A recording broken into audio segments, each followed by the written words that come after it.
কাঁকরোল কেটে নিয়েছি মাঝখান দিয়ে, এটাকে হাফ বয়েল করে নেব। কাঁকরোলটা নামিয়ে নিয়েছি, নামিয়ে নিয়ে ভেতর থেকে এসব দানা বার করে নিয়েছি। এবার এই দানাগুলো একটু এভাবে হাত দিয়ে এভাবে একটু ভেঙে দেব, ভেঙে দিয়ে এখানে সর্ষে, নারকেল, কাঁচা লঙ্কার একটা পেস্ট করেছি, এটার মধ্যে এই দানাগুলো দিয়ে দিব।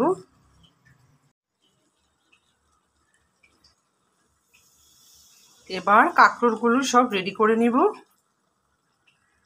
সব কয়টা কাঁকরোল আমি রেডি করে নিয়েছি। এবার বেসনে ডুবিয়ে তেলে ভেজে নেব।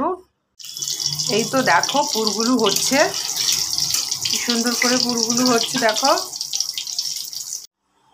ভেজে তুলে নিয়েছি কাঁকরোল পুর, আর এই কটা আমি পরে ভেজে নেব। তো ফ্রেন্ডস, আমার রেসিপিটা যদি তোমাদের ভালো লাগে, লাইক, কমেন্ট, শেয়ার করে পাশে থেকো।